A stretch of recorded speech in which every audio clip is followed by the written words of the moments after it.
Yeah.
Amen, somebody. Amen. You can't hurry God. Amen. No matter how hard you try. That's right.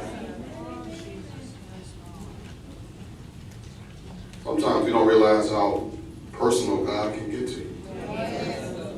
You see the world, you see the sun, you see the moon, you see the sky, you think God doesn't pay any attention to you. But I'm here to tell you differently. God will speak to you in a way that you know He just heard what you said. Mess you right up. Yes, He will. I thank Pastor Washington for the opportunity to stand before you today. It came right after I made a big decision. Working at the job I don't like. Waiting on my change to come. And somebody said, you know what we should do? We should start being more evangelistic. We should go out into the world and preach and teach. And I thought, that's right up my alley. Out in the world. Talking about a Jesus, a Savior. And as soon as I started moving, the ideas came. I got on fire in my little booth where I was standing. Had me a shout fest right there by myself. Waving in cars, smiling for Jesus. They said, that dude is happy for no reason. But mobileministries.us has been invented. Mobileministry.us. That's why I put my little camera in here. I had to record the backside of me. I just wanted the audio of it, actually. Hopefully I don't catch too many of you guys that don't want to be on camera. But there is a world that needs to hear the word of God. So that's what that's for. Let me get my stuff. Here we go. Today's message comes from the book of Deuteronomy. Deuteronomy is an old book, Old Testament book. It is the second book in the Jewish book of the Torah. It's in the Pentateuch of our book, the 5 books of Moses. This book is where Moses shares his vision as he preaches his last sermons. The people of Israel had been freed from slavery. They had seen the miracles of God. They had been rescued from Pharaoh's army. They had received the 10 Commandments. But some had lost faith. Amen. Some that had come through the wilderness had died. Moses himself realized that he himself was not going to cross over to see the promised land. This text in the 30th chapter is deep. Yeah, we got some resonance happening, but that's okay. I'll just back up. Deuteronomy 30 reads like this. If thou shalt hearken unto the voice of the Lord thy God, to keep his commandments and his statutes which are written in this book of the law, and if thou turn unto the Lord thy God with all thine heart and with all thy soul, for this commandment which I command thee this day, it will not be hidden from thee, neither is it far off. If you continue on, it gets kind of scary because it's almost a threat. It says if you don't do it, you will surely perish. If you turn your heart away so that you won't hear and be drawn away and worship other gods and serve them, Moses says, I denounce you unto this day that you shall surely perish. You shall not prolong your days upon the land. That's not real happy.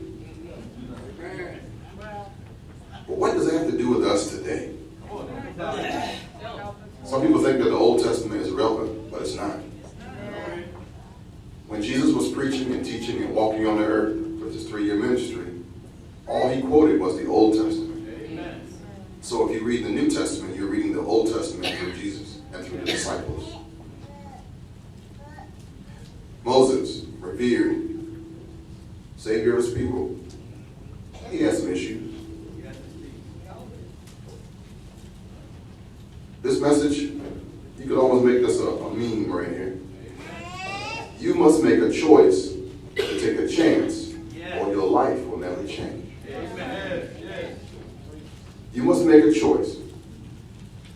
Choose today who you're going to serve. Yes. Yes. You have to take a chance on your life. See, there's somebody in here that needed to hear something. They're at a crossroads. There's something going on in their spiritual life, and they don't know whether they should move or not.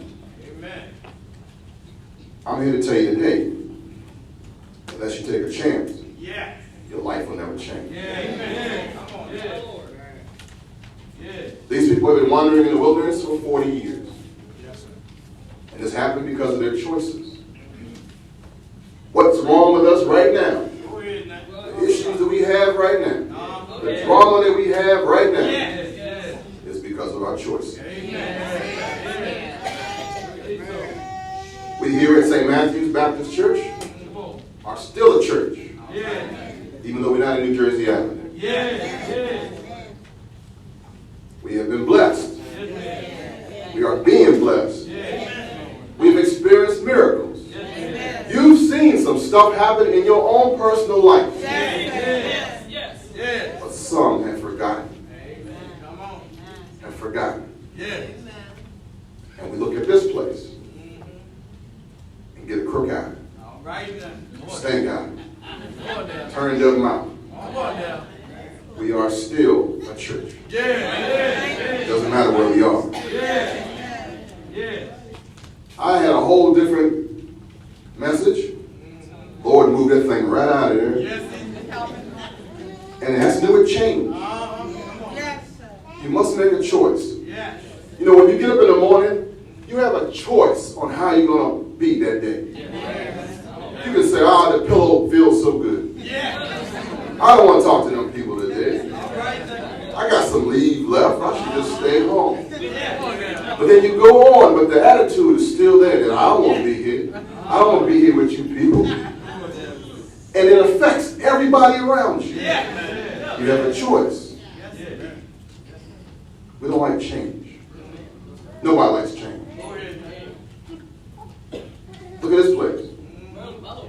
Not where I thought it was going to be like. All right now. Not where I want to hang out, be a church. But here we are. It's change. Yes. Yes. Yes. But we want to be here for 40 years. I heard somebody on their breath say, at least we got parking, but I would rather be in New Jersey Avenue with no parking. I heard that. Just like they said, well, maybe it was better in Egypt. See how close that is? You got to make a choice or take a chance or your life will never change. So what does that mean? You can't get the point from home base if you never leave second. Sometimes you have to move. Sometimes you have to go out on faith. Sometimes you have to leave the comfortable. You have to make a choice. And sometimes you don't. Sometimes the choice makes you. I'm trying to help somebody today. Here's what I know. It is just greater than just our situation. It applies to life itself. Here's what I know. If it doesn't challenge you, it won't change you. I know a young brother looking for the next missus, want to be married and happy, but he don't leave his house. See the arrow is waving? Unless you move, you won't find him. She's looking for him too, but can't find him in his house. Nobody likes change. I'm trying to help somebody. Even after you ask for it, pray for it, need it, change, we don't like it. I'm going to give you 10 reasons why we don't like change. It is one, perceived loss of control. This is not what I signed up for. Number two, we don't like the uncertainty of change. Who in charge of this thing? Who made the decision? Number three, we don't like surprises. Really, we say we do. I like surprises once in a while. No, we don't. You go to a scary movie for surprise. And you be scared the whole time, knowing everything about to jump out. We don't like it. We are creatures of habit. That's number four. That's why we don't like change. We like to be able to come and sit in the same spot. Come on now. If I ask us now to just switch spots, y'all look at me like I had 3 heads. Just a simple thing. Just say, oh, you guys on this side, come over here, y'all go over here. Y'all be like, what? Huh? Huh? What they got to do with the message? We like to do the same thing. So change hurts us sometimes.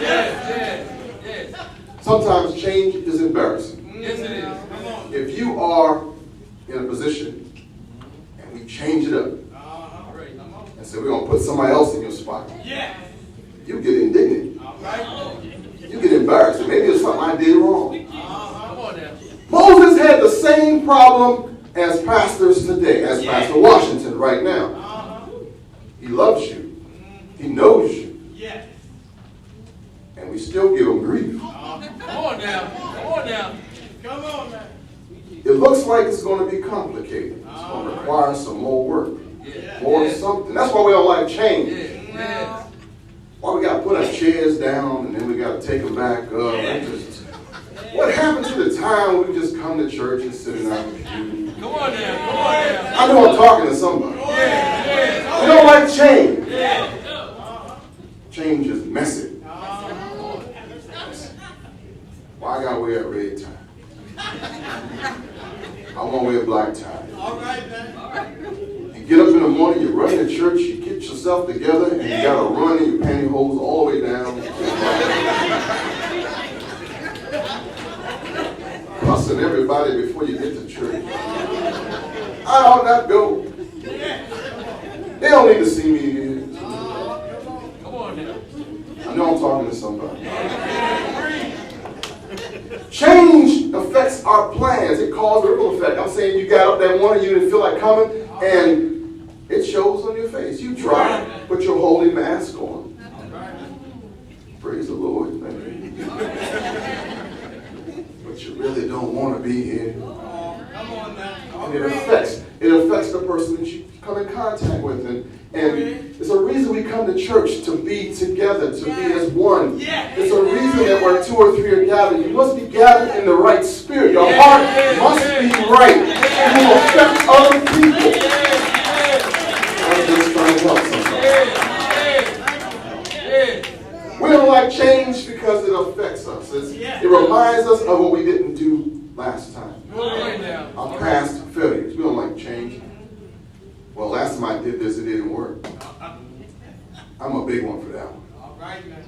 I'm the quickest to try something new. No fear of that at all. No fear of failure. But then in my quiet time, Come on now. I do hear that voice. All right now. That didn't work last time you tried. You still broke.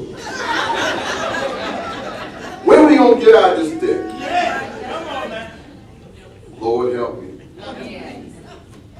Unless you make a choice to take a chance, your life will never change. You know they ain't acting right. Come on now. I done talked to them till I was blue in the Come face. on now. They won't listen. They didn't listen the last 3 times I talked to them. But you must invest in people. The next time you talk to them might be the time they change. It's not just you that's working. You prayed for this thing. God can't be rushed. Sometimes it's got to be in His time. But unless you move, you won't know it. And lastly, sometimes it hurts. Change hurts. When you get burned or you get cut and they got to change the bandage, leave that thing on there. Don't take it off. But I got to give it some air. Take it off fast then. And it hurts. But they change the bandage. Our life is like that too. Sometimes you can't make it pretty. You just got to change it. Am I right about it? I'm trying to help somebody. Let me give you a couple of those reasons one more time. Then I'm gone. We don't like change because it's perceived loss of control. But I have learned that we know that all those who love love God, Come on now. all things work together for Yeah, good. yeah, For yeah. those who are called according to his purpose. Yes. We don't like uncertainty, but I've learned all, he says, I know the plans I have for you, declares the Lord. Plans for welfare, not for evil, to give you a future and a hope. We don't like surprises, but I have learned. Haven't I commanded you? Be strong and courageous. Do not be frightened and do not be dismayed, for the Lord your God is with you wherever you will go, he told Joshua. We are creatures of habit, but I've learned that people may know from the rising of the sun and from the west that there is none besides me. I am the Lord and there's no other. Sometimes it's embarrassing, but I've learned. But Jesus looked at them and said, with man, this is impossible. But with God, all things are possible. It looks like it's going to be complicated and require more work, but I have learned. For my thoughts are not your thoughts. Neither are your ways my ways, declares the Lord. For as the heavens are higher than the earth, so are my ways higher than your ways, and my thoughts than your thoughts. It's going to be messy, y'all. But I have learned. Don't be anxious about tomorrow. For tomorrow will be anxious for itself. Sufficient for the day is its own trouble. Ain't that something? Sometimes it hurts. Talk about that Band-Aid. But I have learned. Fear not, for I am with you. Be not dismayed. For I am your God. I will strengthen you. I will help you. I will uphold you with my righteous right hand. Go back to this text. This text in Deuteronomy, the 30th chapter. Moses said, I'm about to leave you guys. So don't forget the Lord your God. Don't forget what he's taught you, how the struggle that we've gone through. We don't like change. It was not better in Egypt. You can't see the greatness that God is about to give St. Matthew's Baptist Church if you're looking in the rearview mirror. Moses told the Israelites to stick to the plan. Stick to the church. Stick to the word. Stick to God. Don't turn your heart away. Don't worship other gods. Other gods. Other gods seems like an easy thing, right? Let me break down the other gods part. There are so many things that you can worship. You can worship people. You can worship property. You can worship stuff. I'll be all right when I move from this house to that house. I'll be all right when I buy my new car. I'll be all right when my baby graduates. And we just keep putting I'll be all right in front of you. Won't be all right until God says so. Don't put anything in between you gonna be somewhere. You're gonna be there when it's God's appointed time. Don't forget, don't put something in between you and anything. It has to be you and God. But you gotta make a choice about that. To take a chance or your life will never change. God has never failed me yet. I'm looking forward to the time when money ain't my issue. I'm looking forward to the time when family issues are no more. I'm looking forward to time when we can have parties like we used to have. Remember the cookouts just for the sake of cooking out? Just the food just for the sake of food? People used to just come over because. Not because of something else. Those times can come back. But you got to trust in the Lord. We won't always be here. Don't worry about this place. Stay a church. A church that has no wrinkle, no spots. A church that still helps one another. A church that still praises God for who he is. Not what we have right now. Don't get caught up in that happening. Keep the joy on the inside. The joy of your salvation. There was a reason you got happy when you come to church at one time. Don't forget that reason.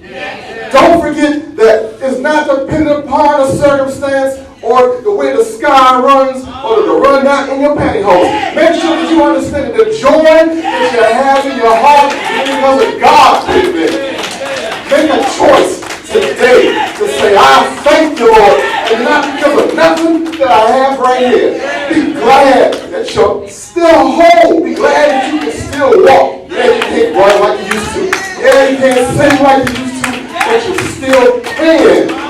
Praise God for what you have right now. To watch God show up and move the situation. Praise God right now. Despite what you see. Praise God right now. Despite what you hear. It doesn't take anybody else but the Lord. Do not forget the Lord of your salvation. Do not forget the God of your family. One day he said, I will leave you, but I will bring up only comfort to you. And he will do greater things than I could ever do. Do not forget him. His name is Jesus. Jesus. He can fix what's broken. He can fix what you need.